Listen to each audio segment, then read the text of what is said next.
Vitaj, Yaiza. Ahoj. Dnes hovoríme o robiť. We need to discuss the verb robiť.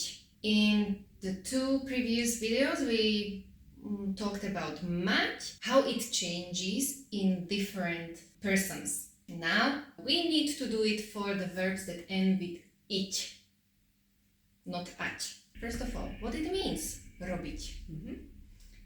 Yaiza, what do you imagine? What could it mean? To do, No? to work, Áno. to make. To make. So I can say, I do judo. Robím judo. I work in a bank. Robím v banke. I make dinner. Robím večeru. It's still the same robiť, in different contexts, different translation.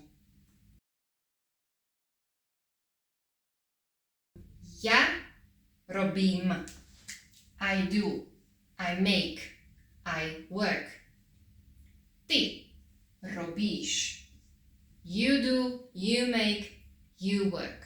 On, ona, ono, he, she, it, robí. No ending here. He, she, it, works or does or makes. A plural, prosím. Robíme, vy robíte a oni robia. Robia. Ja. Super. My robíme. We do, we work, we make. Vy robíte. You people. You do, you work, you make. Or if I want to be formal with somebody, I don't know you, I want to treat you formally. Yaiza, vy robíte v banke? Nie. We will talk about what she does. It's an interesting woman. They do. Oni robia. Voila. And now let's use the verbs that are grammatically similar to robiť in a lovely conversation with señorita Yaiza. Čo robíš, Yaiza? Učím španielčinu. Je to moja učiteľka. Veľa ľudí sa učí španielčinu na Slovensku? Áno, mám veľa študentov. Je španielčina užitočná? Áno, veľmi. Španielsky hovoria ľudia v Španielsku aj v Latinskej Amerike. Je španielčina ťažká? Nie. Myslím, že je ľahšia ako slovenčina. Myslím, že máš pravdu. Áno. Chodíš do práce každý deň? Niekedy nechodím do práce v piatok. A čo robíš vo voľnom čase? Veľa varím, som vegetariánka a ľúbim jedla zo zeleniny.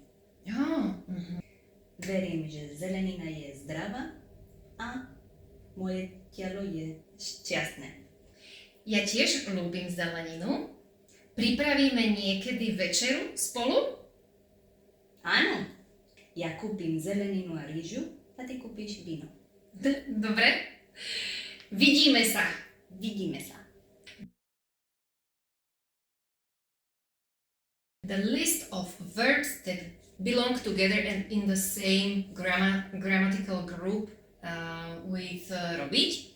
So the first one, the shining example that you need to remember because it's a very important verb is robiť. To do, to make, to work, depends on the context.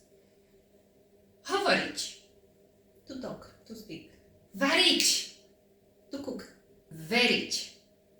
To believe. Pripraviť. To prepare. To prepare for the future. There is also pripravovať for present. Chodiť. To go or to walk. Important is when you use it as to go, don't use it for the moment being, but regular going. I asked, chodíš do práce každý deň?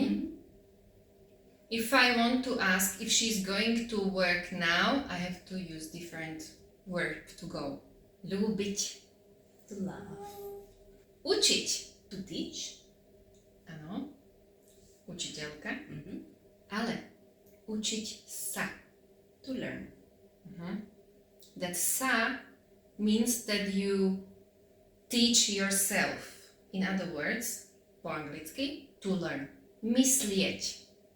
To think. Vidieť. To see. I know the last ones, myslieť and vidieť, have the ending ieť, but they behave like robiť. I decided, and because they are very much used, popular, myslieť, to think, and vidieť, to see, I decided to use them here. To je všetko!